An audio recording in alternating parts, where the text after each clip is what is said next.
Imagine being rejected by society since birth and being denied access to certain human rights because of your status in the community. Well, that's the reality facing millions of so-called untouchables in India. Although the Indian government has been fighting prejudice against them, it still continues to this day.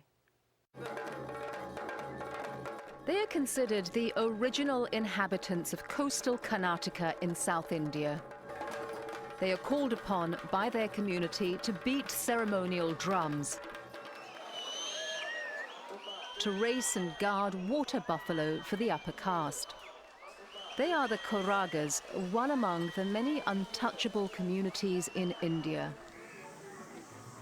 Literally outcasts of society, they live on the edge of the forests in segregated communities, brought up to believe that they are inferior.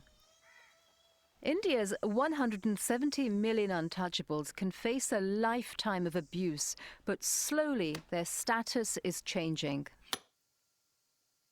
Basri is an untouchable. She and her family are illiterate and desperately poor. It is our bad luck that our community has been cursed for such a long time. Basri's granddaughter Jaya was sexually abused by an upper caste man, a fact she finds sad.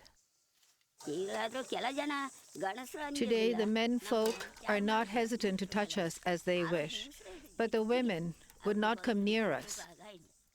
Sometimes I can't resist asking, do worms grow in our bodies? Hindus place people into 4 castes based on how they lived their past lives. At the top are the Brahmins, the priests and the scholars, and then the Shastriyas, the rulers and soldiers. Below them are the Vaishyas, the merchants and traders, and then the Sudras, the laborers.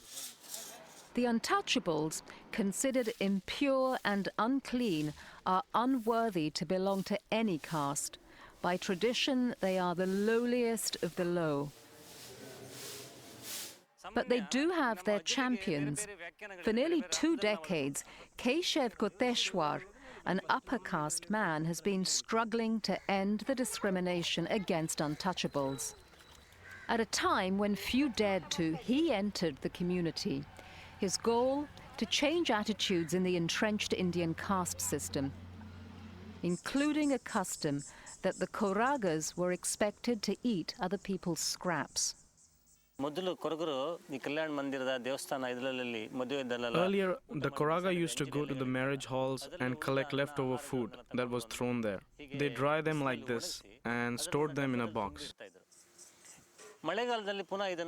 During the rainy season, they recook the food and consume it. Untouchables also have a difficult time finding work. Members of the Koraga are not given decent jobs. They are given only cleaning jobs in hotels and hospitals.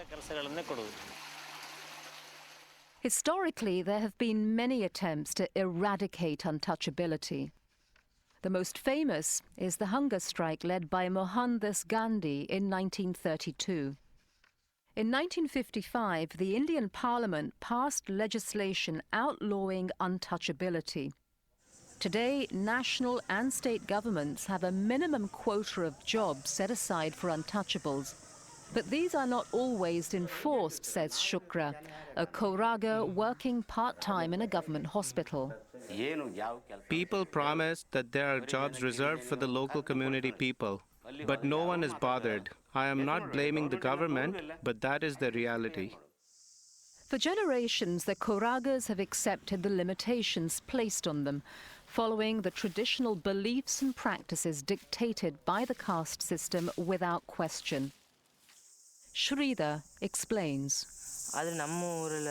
In our village, we are not allowed into the house of rich families. We feel sad, but we accept it. Our families think that we are from the lower class. In 1993, Keshav set up Spurti, a residential school for the Koraga kids, to teach them about equal rights and to stand up against such feudal customs.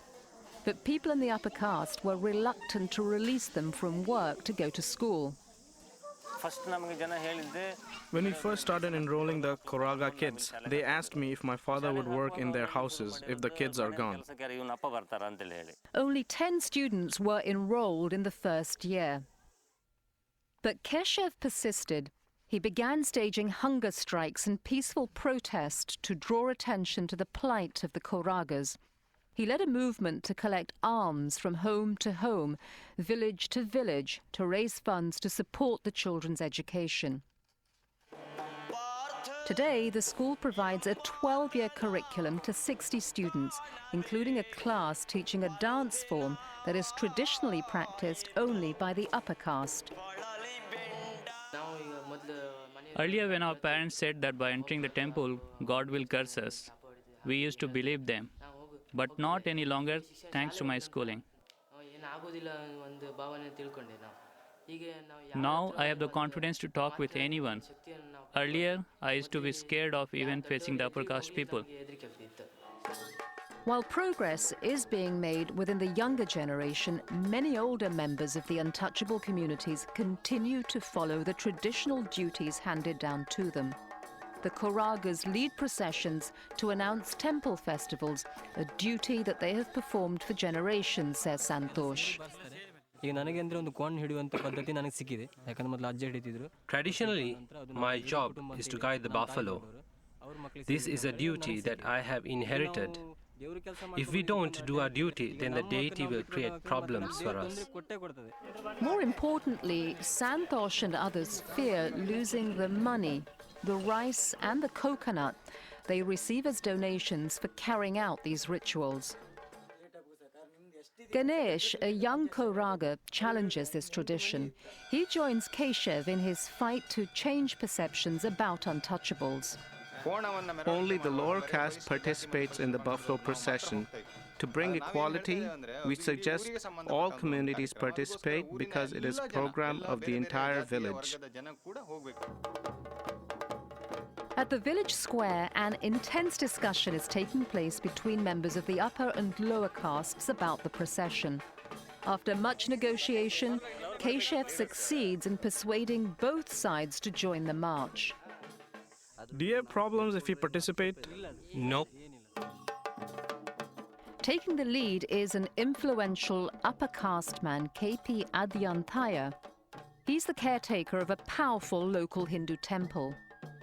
This may seem like a small step, but it's deeply symbolic. The willingness of different caste members to march together shows that attitudes can change.